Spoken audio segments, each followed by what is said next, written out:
दोस्तों, muscular dystrophy जो है मसल से रिलेटेड एक प्रॉब्लम है जिसमें मसल्स जो हैं बहुत ज़्यादा वीक होने लगती हैं और टाइम के साथ जैसे-जैसे टाइम गुज़रता जाता है ये वीकनेस बढ़ती जाती है और जो मसल्स हैं वो श्रिंक होने लगती हैं, जिससे जो भी हमारा डेली का जो काम होता है, चलना-फिरना, उठना-बैठना या दूसरी जो भी हमारी एक्टिविटीज़ होती हैं, उनके ऊपर बहुत ज़्यादा असर पड़ता है। और जो ड्यूकेन मस्कुलर डिस्ट्रॉफी ये डीएमडी ये बच्चों में और ख़ास तौर से जो लड़के होते हैं उनमें होने वाली एक बहुत ही सीरियस कंडीशन है। और इसका जो प्रॉब्लम होती है ये 2 साल से 6 साल के बीच में के जो बच्चे होते हैं उनमें बहुत ज़्यादा हो जाती है।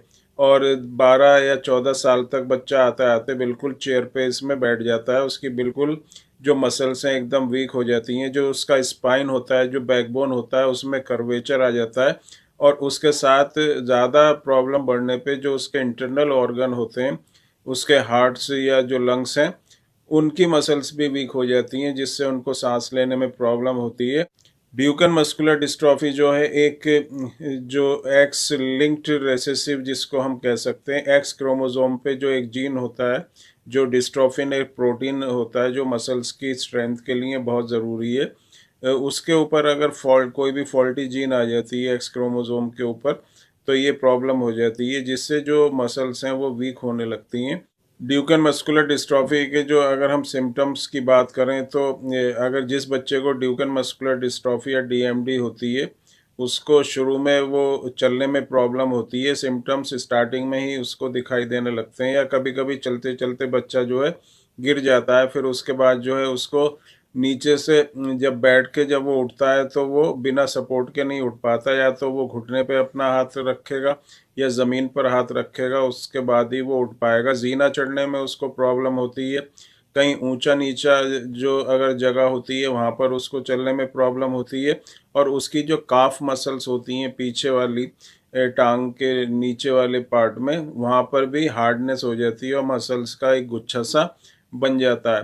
ये प्रॉब्लम आगे धीरे-धीरे जैसे-जैसे एज बढ़ती है, तो ये प्रॉब्लम जो है बढ़ती चली जाती है। और उसके बाद जो इंटरनल ऑर्गन्स होते हैं, हार्ट ये और लंग्स जो होते हैं, और यहाँ तक कि ब्रेन की भी मसल्स जो होती हैं, उसमें वीकनेस होने लगती है और फिर उसको सांस लेने में भी प्रॉब्लम होती है। जैसे मैंने बताया, स्पाइन जो होता है उसमें कर्वेचर आ जाता है और एक बहुत ही सीरियस कंडीशन में जो है बच्चा पहुंच जाता है। होम्योपैथिक में इसकी बहुत सी ऐसी मेडिसिन्स हैं जो बहुत ही अच्छा जिनका जो है रिजल्ट है। और इसमें क्या होता है कि शुरू में जो ये अगर मेडिसिन्स आप लेते हैं, तो उसमें आगे को जो फर्दर जो वीकनेस होती है मसल्स की वो रुक जाती है। और अगर आप इसको कंटिन्यूअसली मेडिसिन्स को लेंगे तो आपकी जो प्रॉब्लम है उसमें इम्प्रूवमेंट भी होगा। बहुत सी होम्योपैथिक मेडिसिन है जैसे जिंकम मेटेलिकम, उसके अलावा कालीफॉस है, प्लम्बम मेट है, क्यूप्रम मेटेलिकम है, इसके अलावा जो है थूजा है। बहुत कई सारी ऐसी मेडिसिन हैं जो इसमें मस्कुलर डिस्ट्रॉफी डीएमडी में दी जाती हैं। लेकिन ऐसे इन मेडिसिन्स को, एक दो मेडिसिन्स को देने से जो है ये क्योर नहीं होगी, क्योंकि इसको क्योर करना इतना आसान नहीं है।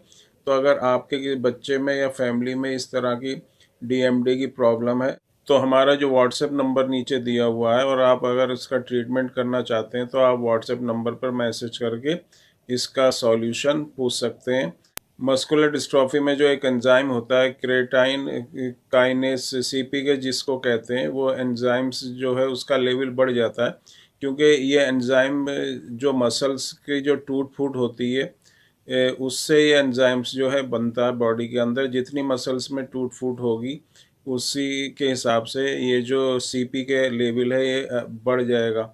नॉर्मली ये 180 या 200 के नीचे नीचे रहना चाहिए। उसके ऊपर अगर ये बढ़ता है तो इसका मतलब उस बच्चे को जो है मस्कुलर डिस्ट्रॉफी है। इसके अलावा जो है ब्लड टेस्ट से भी इसका पता करते हैं, या जो मसल बायोप्सी है उससे भी मस्कुलर डिस्ट्रॉफी का पता किया जा सकता है। तो अगर आप इसका ट्रीटमेंट चाहते हैं, आपकी फैमिली में बच्चे को इस तरह की प्रॉब्लम है, तो हमारे व्हाट्सएप नंबर पर आप कांटेक्ट करके इसका सॉल्यूशन के लिए पूछ सकते हैं।